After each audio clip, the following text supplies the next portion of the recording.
بسم اللہ الرحمن الرحیم۔ آپ سب احباب کو کریاں کے اس لائیو سیشن میں خوش آمدید۔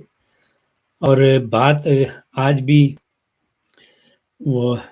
اسی کھوتے کی ہوگی جو کہ ابھی بھی وہ کہتے ہیں نا کھو دے وچ، اور یہ کھوتا جو ہے 17 سپٹمبر سے پہلے نہیں نکلے گا۔ نہ نکالنے والے جو ہیں جو نکال سکتے ہیں وہ اس معاملے میں کوئی زیادہ ایکٹیو ہیں کہ بھائی اس کھوتے کو جلدی سے جلدی نکالیں، اور جنہوں نے ڈالا ظاہر ہے وہ تو اب اپنا ٹائم پاس کر رہے ہیں، ان کے پاس جو ہے جو بندیالی ہے تھوڑا گروپ ہے اور تو کوئی ان کے پاس ایکٹیویٹی نہیں ہے، تو اس لیے یہ وہ جو ہمارا یہ جو کھوتے والا کھیل ہے یہ جاری ہے، اور آج بھی سپریم کورٹ میں یہی کچھ ہوتا رہا، اور اس سے پہلے بھی یہی کچھ ہو رہا تھا، اور ابھی کچھ اور دن جو ہے یہی معاملہ چلے گا، اور اس کا نتیجہ کیا نکلے گا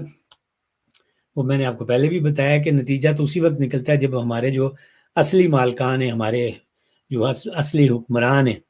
جب وہ نتیجہ نکالنا چاہتے ہیں تو پھر نتائج نکلتے ہیں، اس سے پہلے کچھ نہیں ہوتا۔ تو وہ چاہتے ہیں کہ یہ جو ہے ٹائم پاس جو ہے یہ چلتا رہے۔ مجھے وہ لطیفہ یاد آ رہا ہے، بار بار اس کا ذکر کرتا ہوں، آپ نے بھی سنا ہوگا، صرف یہ ہے کہ اس سے ذرا گفتگو تھوڑی جو ہے وہ اس کا جو ہے سینس بنتی ہے کہ ایک بس میں کچھ لوگ سفر کر رہے تھے، تو ایک بندے نے اس سے آواز آئی کہ پچھلی سیٹ پہ بیٹھا ہوا جو دو لوگ ہیں وہ آپس میں باتیں کر رہے ہیں، وہ ایک دوسرے سے پوچھتا ہے کہ پاجی تسی کتنے جا رہے ہیں؟ تو وہ بندہ اس کو جواب دیتا ہے کہ میں لاہور جا رہے ہیں۔ تو پھر وہ آگے سے کہتا ہے لاہور کیڑے علاقے جا رہے ہیں؟ وہ کہتا ہے میں شدرے جا رہے ہیں۔ تو پھر وہ تھوڑی دیر بعد پوچھتا ہے شدرے کیڑے محلے جا رہے ہیں؟ پھر وہ اس کو محلے کا نام بتاتا ہے۔ تو اس کے بعد پھر وہ اس کو کہتا ہے کہ وہ اس محلے تسی کیڑے کار جا رہے ہیں؟ وہ کہتا ہے وہ جڑے خواجیاں دا کار ہے، کہتا ہے آخو سے کار جا رہے ہیں۔ تو بندہ جو سن رہا ہوتا ہے وہ تنگ آ کے کہتا ہے یار یہ کیا بات ہے، آپ لوگ ایک ہی جگہ جا رہے ہیں، ایک ہی محلہ ہے، ایک ہی شہر گھر میں جانا ہے، تو آپ ایک دوسرے کو جانتے نہیں ہیں؟ بڑی افسوس کی بات ہے، مجھے تو سمجھ نہیں آ رہی، میں تو پریشان ہو رہا ہوں آپ کی گفتگو سن کے۔ تو وہ پیچھے جو بیٹھے ہوتے ہیں دونوں، وہ کہتے ہیں پاجی گل ہے وے کہ اسی پیو پتر ہاں، سانو سب کچھ پتا ہے، بس سفر لمحہ ہے، اسی ٹائم پاس کر رہے ہیں، اور گل کوئی نہیں۔ تو یہ جو کچھ اس وقت سپریم کورٹ میں ہو رہا ہے، جو کچھ یہ سب ٹائم پاس ہو رہا ہے، اور لیکن سسپینس بہت کریٹ ہوتا ہے۔ ایک ان کی طرف سے آبزرویشن آئے گی، او لو جی شہباز شریف نوٹس ہو گیا، شہباز شریف گیا۔ پھر ادھر سے آئے گا حکومت جو ہے جی وہ بس ایگزیکٹو آرڈر جو جاری کر رہی ہے اور بندیال گیا۔ تو یہ عوام کا جو ہے نا بلڈ پریشر اوپر نیچے کرتے رہتے ہیں، اور کرتے عملی طور پہ کوئی کچھ نہیں کر رہا، کوئی ایک دوسرے کو فلائنگ کک نہیں مار رہا۔ یہ وہ جو اگر آپ کو یاد ہو انوکی کا اور محمد علی کا جو میچ ہوا تھا نا، تو وہ لیٹا رہتا تھا، محمد علی جو ہے وہ کھڑا رہے، نہ وہ اس کو قریب آتا تھا، نہ وہ مکہ مار سکتا تھا، اور نہ وہ انوکی جو ہے وہ محمد علی کو قابو کر سکتا تھا۔ تو اسی طرح وہ لمبے راؤنڈ پہ راؤنڈ کھیلتے جاتے، تو یہ بھی ایک دوسرے کے قریب نہیں ہو رہے۔ بندیال بھی بس سیف رہ کے کھیل رہا ہے، ساتھ میں اس نے ایک آبزرویشن یہ بھی دے دی کہ نہیں جی ٹرائل ہو سکتا ہے، جب آرمی کے خلاف کوئی پلاننگ ہوگی، کوئی کو ہوگا تو وہ یقیناً کر سکتے ہیں، لیکن ساتھ یہ جو ہے ہیئرنگ بھی جاری ہے، اور اس میں ریمارکس ایسے آ رہے ہیں کہ آپ ان کو سنیں تو ایسا لگتا ہے کہ بس حکومت کا تو یہ تیا پانچا کر دے گا، لیکن ایسا ہونا کچھ نہیں ہے۔ تو آج بھی اس میں جو ہے بس وہ ایک کاروائی ہوتی رہی، اور جو اہم بات یہ ہوئی کہ قاضی فائز عیسیٰ نے جو کل ایک اپنی بات نوٹ دیا تھا، اختلافی نوٹ، پہلے تو انہوں نے زبانی بات کی، تو جب اس کے حوالے سے کورٹ کا آرڈر آیا کل کا، تو انہوں نے اس کو بالکل اس کا بلیک آؤٹ کر دیا کہ جیسے قاضی فائز عیسیٰ صاحب جو وہ تو عدالت میں موجود ہی نہیں تھے، اس بینچ کا حصہ ہی نہیں تھے۔ حالانکہ طریقہ کار یہ تھا کہ جب وہ سارے دن کی اپنی رودات لکھتے اس میں بتاتے کہ بھائی یہ دو جج جو ہیں قاضی فائز عیسیٰ صاحب اور سردار طارق مسعود جو ہیں انہوں نے اختلاف کیا ہے، اور یہ ان کا پوائنٹ آف ویو، اور وہ بینچ سے علیحدہ ہو گئے ہیں، اور قاضی فائز عیسیٰ صاحب جب تک وہ فیصلہ نہیں ہوتا پہلے والے کیس کا تو وہ نہیں بیٹھیں گے بینچ۔ انہوں نے اس کا ذکر ہی نہیں کیا، اور ویسے ہی جو ہے وہ اڑا جو ہے ظاہر کیا کہ جیسے یہ اسٹارٹ اس 7 رکنی لوگوں نے کیا تھا۔ تو پھر قاضی فائز صاحب نے کیا کیا کہ انہوں نے اپنی جو ان کا نوٹ تھا وہ سپریم کورٹ کی ویب سائٹ پر جو ہے اس کو اپلوڈ کروا دیا تاکہ وہ ریکارڈ کا حصہ بن جائے۔ تو یہ سپریم کورٹ کی معمول کی کاروائی ہے۔ لیکن آپ دیکھیں یہ جس طرح بچے آپس میں لڑتے ہیں نا کہ وہ بھائی تینوں میں ایتھے کھڑونا نہیں رکھن دینا، بس تیری میری لڑائی ہو گئی تو تم ادھر چلا جاؤ۔ وہ قاضی فائز عیسیٰ صاحب جو ہیں وہ مستقبل کے چیف جسٹس ہیں، ان کا وہ نوٹ ہٹوا دیا گیا۔ اب یہ تو بالکل انتہائی گھٹیا حرکت ہے، یہ تو کسی آپ سپریم کورٹ کے چیف جسٹس جو بندہ بنتا ہے، کس لیول سے وہ قانون کی پریکٹس کرتا آتا ہے، پھر ہائی کورٹ میں رہتا ہے، پھر سپریم کورٹ میں کتنا عرصہ رہتا ہے، اور اس کا لیول دیکھیں میچورٹی کا، کہ یہ تو ساس بہو اس طرح ایک دوسرے کے ساتھ لڑتی ہے، اور اس میں اور ساس واقعی اس میں میننگ فل ہے کہ یہاں تو کورٹ ہی پوری ساس کی جو ہے فرمائشوں پہ چل رہی ہے، تو اس لیے یہ واقعی ساس بہو والا ہی معاملہ ہے۔ قاضی صاحب البتہ بہو والا کردار نہیں کر رہے، لیکن بندیال جو ہے وہ ساس والا کردار ادا کر رہا ہے، اور وہ بھی کپتی ساس۔ تو اس نے فوری طور پہ جیسے ہی وہ اپلوڈ ہوا، قاضی صاحب کا نوٹ جو ہے وہ ہٹوا دیا۔ اب لوگوں نے ڈاؤن لوڈ کر لیا، سب کو پتہ لگ گیا ہے، قاضی صاحب نے بھری عدالت میں بتا دیا تھا کہ بھائی یہ کیا ڈرامے کر رہا ہے۔ انہوں نے صاف لکھ دیا اس میں کہ دیکھیں، آج تک سپریم کورٹ کا یہ اصول تھا کہ جب بھی چیف جسٹس بینچ بناتا ہے تو جو سب سے سینئر ججز ہوتے ہیں ان سے مشورہ کرتا ہے، لیکن مجھ سے آج تک اس نے مشورہ نہیں کیا، ایک نئی روایت ڈال دی۔ تو اس نے سارا ان کا کچا چٹھا جو تھا قاضی صاحب نے وہ اس نوٹ میں ڈال دیا۔ ان کے خلاف یوں کہہ لیں کہ ایک ایف آئی آر جو ہے نا وہ پوری انہوں نے درج کروا دی، لیکن انہوں نے اسے ہٹوا دیا۔ تو اس ہٹوانے سے ان کو کچھ حاصل نہیں ہوگا۔ اس سے پہلے بھی انہوں نے یہ کارروائی کی ہے، اس سے پہلے بھی ان کا ایک نوٹ تھا، ایک فیصلہ تھا، تو وہ ہٹوایا۔ تو یہ جو جب آپ ایک دفعہ اپلوڈ ہو جاتی ہے، آپ ہٹائیں گے بھی تو دوبارہ اپلوڈ ہو سکتی ہے، وہ محفوظ ہے، وہ آرکائیو میں ہے، اور قاضی صاحب کے پاس بھی وہ نوٹ موجود ہے۔ اور کل قاضی صاحب نے کہہ دیا تھا کہ جناب یہ آپ جو کچھ کر رہے ہیں یہ غیر قانونی، جب تک آپ وہ بینچز کی تشکیل والا معاملہ جو ہے اس کا فیصلہ نہیں کرتے، آپ جو بھی کر رہے ہیں، بینچز بنا رہے ہیں، یہ غیر قانونی۔ تو انہوں نے بھری کورٹ میں اس بات کا اعلان کر دیا تھا کہ یہ سب کچھ ریویو ہوگا 17 ستمبر میں۔ اب زیادہ دن نہیں رہے، 17 ستمبر مینس خطرہ ستمبر، تو ان سب کے لیے خطرہ ہے وہ۔ تو جو کچھ بھی اس وقت کریں گے اس سے کچھ حاصل نہیں ہوگا۔ اور ان کے جو فیصلے ہیں آپ نے دیکھ ہی لیا کہ وہ 14 مئی والا کیا الیکشن ہوا، کچھ بھی نہیں کر سکے۔ حالانکہ یہ کس طرح اس وقت ڈرا رہے تھے کہ بس ہم تو ابھی اسٹیٹ بینک کے گورنر کو بلاؤ، تو اس کو بلاؤ، تو چیف الیکشن کمشنر کو بلاؤ، تو ایسے جیسے کہ یہ الیکشن کروا کے چھوڑیں گے، ورنہ یہ سب کو جو ہے لٹکا دیں گے۔ تو کچھ نہیں کر سکے یہ، اور اب اس کا ذکر بھی نہیں کرتے۔ تو یہی صورتحال ہوگی، یہ جو کچھ کر رہے ہیں اگر انہوں نے فیصلہ کیا بھی تو اس پہ امپلیمنٹیشن نہیں ہو سکتی، کیونکہ سپریم کورٹ کے جو نامزد چیف جسٹس ہے اس نے کہہ دیا ہے کہ یہ غیر قانونی، تو یہ تو ڈسپیوٹیڈ ہو گیا۔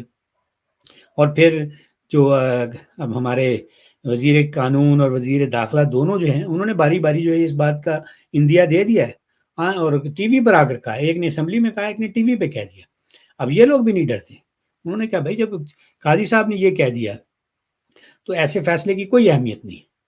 تو یہ اگر فیصلہ دیں گے بھی تو یہ اپنے آپ کو خوش کرنے کے لیے دے سکتے ہیں، ٹھیک ہے، ریکارڈ کا حصہ بن جائے گا، لیکن اگین جب یہ بینچز ہی جو ہیں انلیگلی کانسٹیٹیوٹ ہو رہے ہیں تو پھر ان کی تو کوئی اہمیت نہیں رہے گی، سب کچھ جو ہے آنے والے دنوں میں ریورس ہو جائے گا۔ بس اس وقت یہ ہے، یہ خوش ہو رہے ہیں کہ بھائی ہم پتہ نہیں بڑا وہ مارکا مار رہے ہیں، لیکن اس کے بعد جو ہے وہ سارا کچھ جو ہے وہ پھر اسی طرح جو ہے جس طرح پنجاب کے الیکشن والا معاملہ، یہ سارے کیس جو اگر یہ فیصلہ کرتے ہوئے ہیں ان کے خلاف تو وہ ختم ہو جائے گا، سارا کچھ جو ہے 17 ستمبر کے بعد ریورس ہو جائے گا۔ لیکن ایک اور جو بڑی ہنسنے والی خبر ہے، مسلم لیگ نون سے، اب مجھے بھی پچھلے دنوں سے میں دیکھ رہا ہوں کہ اب یہ بھی کوئی وہ والی جو مزاحمتی سیاست کر رہے تھے یا ووٹ کو عزت دوانے والے معاملات تھے، وہ تو ایک سائڈ پر ہو گئے۔ اب ان کی کوشش یہ کہ کسی طرح ہم جو ہیں یہ جو ہمارے سیاسی جرنیل ہیں ان کے ساتھ ایک پیج پر رہیں، اور جس طرح وہ اس وقت عمران نیازی کی ٹھکائی کر رہے ہیں تو اس میں یہ جتنا کنٹریبیوٹ کر سکتے ہیں وہ کریں۔ حالانکہ یہ کوئی اچھا رویہ نہیں ہے، ان کی لڑائی تھی، ان کو لڑنے دیتے۔ عمران نیازی نے ان کے خلاف کارروائی کی تھی تو وہ جانے، لیکن یہ خام خواہ بیچ میں جو ہے اپنے آپ کو جو ہے اس میں انوالو کر رہے ہیں۔ اور اب اس ایک اور انہوں نے غلط حرکت کی ہے، اب پورے سوشل میڈیا پہ یہ عام ہے، یہ اس وقت خبر بہت سارے لوگوں نے اس کو شیئر کیا ہے۔ شفیق احمد ایڈوکیٹ جو ہیں اس نے بھی اس پہ تبصرہ کیا ہے اور کہا ہے کہ بھائی یہ جو ملٹری ٹرائل کیس ہے اس میں وزیر اعظم کی نمائندگی جو ہے وہ کر رہا ہے بیرسٹر فروغ نسیم۔ مجھے تو یہ خبر سن کر دکھ ہوا ہے، اور میں امید تو کرتا ہوں کہ یہ غلط خبر ہوگی، اس کی تردید ہو جائے گی صبح تک، لیکن جس طرح سارے لوگ اس پہ بات کر رہے ہیں تو ایسا لگتا ہے کہ جیسے کہتے ہیں جب دھواں ہوتا ہے تو کہیں وہاں پہ کچھ آگ ضرور ہوتی ہے، تو یہ اس میں کچھ صداقت نظر آ رہی ہے۔ اور اگر مسلم لیگ نے ایسا کیا تو یہ پھر بہت ہی جو ہے وہ افسوس کی بات ہوگی۔ اس کا مطلب یہ ہوا کہ یہ اصل میں اپنا کیس نہیں لڑ رہے، یہ وہ جو کہتے ہیں نا وایا بٹھنڈا، کیس تو ظاہر ہے آرمی کا نا، عدالتیں کے حوالے سے تکلیف جو پہنچنی ہے ساری تو پنڈی والوں کو پہنچنی ہے، تو بھائی وہ اپنا کوئی وکیل بھیجے نا. اگر آپ کو نوٹس ہوا ہے تو آپ کے پاس مسلم لیگ نون کے پاس پورا ایک لائرز ونگ ہے جس میں ہیں ہی وکیل، تو ایک بھی اس قابل وکیل نہیں ہے کہ آپ جو ہے اس کو بھیجیں کہ وہ شہباز شریف جو ہمارے جو وزیر اعظم ان کی نمائندگی کرے، اور آپ جو ہے وہ وکیل لے آئیں جو جرنیلی وکیل ہے. یہ وہی وکیل ہے جو باجوہ کے لیے، وہ آپ کو یاد ہوگا ایکسٹینشن کے حوالے سے کبھی یہ وزیر قانون بن جاتا تھا، پھر جب اس کا کیس عدالت میں آتا تھا تو وہاں سے استعفیٰ دیتا تھا اور پھر اس کا وکیل بن کے عدالت میں آ جاتا تھا. تو یہ تو وکیل جو ہے یہ تو جی ایچ کیو والوں کا وکیل ہے. تو آپ اپنی جو ہے وکالت کے لیے، اپنی صفائی کے لیے اس کو کیوں مقرر کریں؟ اس میں ایسی کیا جو ہے کمال ہے؟ یہ تو جنرل باجوہ کی جو ایکسٹینشن تھی وہ والا کیس صحیح نہیں جو ہے ٹیکل کر سکا تھا، نہ ان کی ڈرافٹنگ صحیح ہوتی تھی، نہ یہ ریپرزینٹ کر سکتے تھے کیس. بار بار جو ہے اس میں آپ کو پتہ ہے کتنی الجھنیں پیش آئی تھی اس ایکسٹینشن میں. تو کوئی ایسا یہ سپر انٹیلیجنٹ قسم کا بندہ تو ہے نہیں یہ جو فروغ نسیم ہے، لیکن پتہ نہیں بات جو جرنیل اس پہ خوش ہیں وہ تو ایک علیحدہ بات ہے، لیکن اس جو سیاسی حکومت ہے، جمہوری حکومت ہے، جن کا پورا لائرز ونگ ہے، وہ اس جو کرائے کے ٹٹو کو اپنا وکیل مقرر کر رہے ہیں، یہ مجھے کچھ سمجھ نہیں آتی. لیکن اگر آپ غور کریں تو پھر تو سمجھ آ جاتی ہے کہ اس کو جو ریکمینڈ کس نے کیا ہے، پنڈی والوں نے کیا ہے کہ بھائی ہمارا معاملہ ہے تو لہٰذا اس بندے کو بھیجیں، ہوگا یہ آپ کا وکیل لیکن کیس یہ ہمارا لڑے گا. تو یہ تو پھر وہ بوٹ پالش کرنے والی بات ہوئی، یہ وہاں پر کیا کرے گا. اور پھر ایک چیز اور دیکھیں کہ سپریم کورٹ میں آج ان دنوں جو فیصلے ہو رہے ہیں کیا یہ دلائل پر ہوتے ہیں؟ کیا یہ آئین اور قانون کے مطابق ہوتے ہیں؟ ایسا کچھ نہیں ہوتا. آپ جتنی مرضی دلیلیں دے لیں، جتنے مرضی آئین کے حوالے دے لیں، دنیا سے کیسز کے جو ریفرنس دے دیں، ہونا وہی ہے جو ساسو ماں کے کچن سے جو ریسیپی تیار ہو کے آتی ہے کہ بھائی اس کیس کا یہ فیصلہ کرنا ہے، وہ ہوتا ہے. اس سے پہلے جو ہے وہ جب یہ تھوڑا گروپ اور قبضہ گروپ ایک پیج پہ تھے تو پھر وہ سرینا ہوٹل سے فیصلے تیار ہو کر آتے تھے، ان دونوں جو ہیں وہ ساسو ماں کے کچن سے تیار ہو کر آ رہے ہیں. تو اس لیے فروغ نسیم اگر اچھے دلائل بھی دے گا تو اس کا کوئی فائدہ نہیں، کیونکہ بندیال بندے کا پتر اسی وقت بنے گا جب جو ہمارا قبضہ گروپ ہے وہ اپنے اصل ہتھیار استعمال کرے گا. آپ کو اگر یاد ہو تو میں ایک بڑی زیادہ پرانی بات نہیں ہے، چودھری افتخار کے وقت جب یہ گڑبڑ ہو رہی تھی تو چودھری افتخار کا جو تھا رجسٹرار تھا یا ڈپٹی رجسٹرار تھا، حماد رضا غالباً اس کا نوجوان تھا، اس کے گھر جا کے اس کے ماتھے پہ گولی مار دی تھی. وہاں کیمرے ہر چیز لگی تھی لیکن آج تک اس کا پتہ نہیں چلا. تو جب یہ کاروائی کرنے پہ آتے ہیں تو پھر اس طرح کی کاروائیاں کرتے ہیں، اور ادھر جو ہے یہ عدالتوں میں وکیل بھیج رہے ہیں اور کیس لڑ رہے ہیں خام خواہ کے، وہ میں نے آپ کو نا ٹائم پاس کر رہے ہیں. اور ان کو جو ہے مسلم لیگ نون کو اور اتحادی حکومت کو جو ہے بس خام خواہ ان کے جو ہتھے چڑھایا ہوا ہے ایسا تھوڑا گروپ کے کہ بھائی چلو ان کے ساتھ نمٹو. تو فروغ نسیم جو ہے وہ بالکل اگر اس کو رکھیں گے تو غلط فیصلہ ہے، اس کی نہ دلائل قائم آئیں گے. یہاں پر وکیل جو ہیں یہ تو خانہ پوری کے لیے، خانوں کی عدالت ہے اور خانہ پوری کے لیے وکیل ہیں، اور فیصلہ تو میں نے جیسے کہا کہ پہلے جو ہے وہ ہوگا وہی آئے گا. اس لیے یا اپنا وکیل کریں یا پھر اگر آپ نے بہت ہی کرنا ہے تو ان سے کہیں بھائی وہ جو آپ کی جیک برانچ ہے نا تو ہمیں ایک 2 اسٹار جنرل جو ہے وہ اس سے کہیں کہ وہ وردی میں آ جائے سپریم کورٹ میں اور آ کے پھر اپنے دلائل دیں. اس کے آنے کی دیر ہے، دیکھیں وہ آگے بیٹھے گا تو پھر آپ اس بندیال کا حال دیکھیے گا اور اس کے جو ساتھی ججز ہیں اس کی وردی دیکھ کے، اس کے سٹارز دیکھ کے ان کو سب سارے قوانین اور جتنے ان کو پرانے فیصلے یاد آ جائیں گے. یار ہم نے تو پہلے 17 ممبر جو فل کورٹ بیٹھی تھی تو ہم نے تو سب نے 11 لوگوں نے یہ کہہ دیا تھا کہ ملٹری کی جو یہ عدالتیں ہیں یہ ٹھیک ہے، یہ ہونی چاہیے، ہمارے جو یہاں کے حالات ہیں ہمارے ملک کے، اور بندیال نے بھی یہی فیصلہ دیا تھا. تو 2 اسٹار جنرل جو ہے اسے وکالت کے لیے بھیجیں کیونکہ یہ ان کا وکیل ہے. فروغ نسیم کو نہ لیں، جب جنرل صاحب آئیں گے تو پھر نہ صرف فیصلہ حق میں آئے گا بلکہ آپ کو وہ بندیالی سروس ہوتی ہے نا خاص، گڈ ٹو سی یو، وہ والی سروس بھی ملے گی. بندیال صاحب ان کو چائے بھی پیش کریں گے، گڈ ٹو سی یو بھی کہیں گے سر جی پہلے تو آئے نا میرے چیمبر میں، وہاں پہ بات کرتے ہیں اور پھر اس کے بعد سارے معاملات حل ہو جائیں گے. تو اس لیے فروغ نسیم سے جو ہے گریز کریں، اور اگر پھر بھی وکیل کرنا ہی ہے تو عرفان قادر کس کام کا ہے؟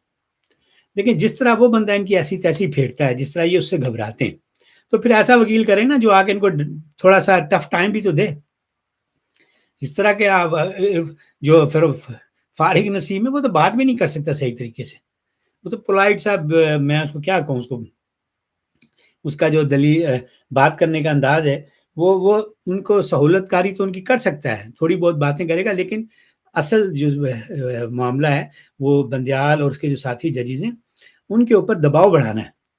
تو وہ کام سوائے عرفان قادر کے اس وقت تک جو لاٹ ہے وکلا کے اور بھی ہوں گے، تو زیادہ انہی کا نام آتا ہے۔ پچھلے ایک دو دفعہ یہ گئے بھی ہیں تو انہوں نے اچھا ان کو ٹف ٹائم دیا، وہ اٹھ کے چلے جاتے ہیں۔ تو وہ آئیں گے تو میرا خیال میں عرفان قادر کو وکیل کریں تو پھر یہ ہم خیال ججز جو ہیں، میں نے سنا ہے نہ صرف پریشان ہو جاتے ہیں بلکہ دروغ بر گردن راوی، بس بعض اوقات ان کی وہ حالت ہو جاتی ہے جس کے بارے میں کہتے ہیں کہ پتلونیں گیلی ہو جاتی ہیں۔ تو بہتر یہ ہے کہ فارغ نسیم کو چھوڑیں اور عرفان قادر کو وکیل کر لیں۔ اور باقی رہی بات فیصلے کی، تو وہ فیصلہ کا فیصلہ وہ نہیں ہونا، فیصلہ انہوں نے اپنے طور پہ سوچا ہوا ہے، انہوں نے وہی کرنا ہے۔ وہ صرف یہ ہے کہ ٹائم پاس کر رہے ہیں، دباؤ ڈال رہے ہیں تاکہ یہ جو آخری ایک دو مہینے ان کے ہیں اس میں ان کے خلاف کوئی بڑی کارروائی نہ ہو اور ان کو جو ہے بس جو ایک سیف ایگزٹ ہے وہ مل جائے۔ اور دوسرا انہوں نے اتنی بڑی انویسٹمنٹ ہے، فارن فنڈنگ ہے، بڑے بڑے ان کے سرپرست ہیں، تو وہ ان کی طرف سے ان پہ کوئی دباؤ ہے کہ بھائی کچھ کریں، لیکن جو بھی وہ چال چلتے ہیں وہ ان کی ناکام ہو جاتی ہے۔ تو یہ بھی ان کی جو چال ہے، میں نے کل بھی آپ کو بتایا تھا کہ جس طرح پہلے ناکام ہوا ہے سارا کچھ ان کا، تو یہ والا وار بھی جو ہے ان کا ناکام ہو جائے گا اور ان کو اس سے کچھ حاصل نہیں ہوگا۔ لیکن مسلم لیگ نون والوں سے میری بات جاتے ہوئے یہی گزارش ہے کہ بھائی باز آ جائیں، اور جو ہے حکومت اب آپ کے پاس کچھ دنوں کی رہ گئی ہے، مہینہ ڈیڑھ ہوگا زیادہ سے زیادہ، تو اس میں کم از کم اس طرح کے اپنے جو ہے نا کھاتے میں یہ جو بوٹ پالش والے کام جو ہیں وہ نہ لیں، اور فروغ نسیم کو نہ لیں جن کا کیس ہے، آپ یہ کیس انہی کو لڑنے دیں، اور آپ جو ہے بس اپنا اب جو ٹینیور رہ گیا اس کو پورا کریں اور الیکشن کی تیاری کریں، اور عوامی مینڈیٹ کے ساتھ جو ہے وہ میں کوشش کریں کہ دوبارہ واپس آئیں۔ یہ جرنیلوں کے ساتھ ایک پیج ہونے سے وقتی طور پر فائدہ ہوتا ہے۔ تازہ ترین مثال آپ کے سامنے عمران نیازی کی ہے، اس نے اتنی سروس دی، اس کا یہ حال ہوا، اس سے پہلے بھی یہی کچھ ہوا ہے اور آئندہ بھی یہی ہوگا۔ تو آپ بھی جو ہے ان کے لیے اپنا جو ہے وہ اپنی عاقبت اور سیاست جو ہے اس کو خراب کرنے سے پرہیز کریں۔ اس کے ساتھ ہی اب مجھے دیں اجازت، پھر انشاءاللہ آپ کے ساتھ گپ شپ ہوگی، اور ایک ہفتے کے لیے میں یو کے سے باہر جا رہا ہوں، تو اس دوران ہو سکتا ہے آپ سے جو ہے ملاقات نہ ہو۔ کوشش کروں گا کوئی چھوٹی موٹی شارٹ اگر میں اپلوڈ کر دوں۔ یورپ جا رہا ہوں میں، تو وہاں پر میرے پاس یہ ریکارڈنگ والی سہولت تو نہیں ہوگی، تو اس لیے ایک ہفتہ شاید آپ سے ملاقات نہ ہو، یا پھر چھوٹی کوئی مختصر سی کوئی جو موبائل کے ذریعے جو کچھ ہو سکتا ہے اس طرح کی گپ شپ کریں گے، تو پھر آپ کے ساتھ تفصیلاً جب میں واپس آؤں گا تو انشاءاللہ پھر یہ سلسلہ جاری کریں گے، جو ہے جاری رکھیں گے۔ تو اس وقت تک کے لیے رب راکھا۔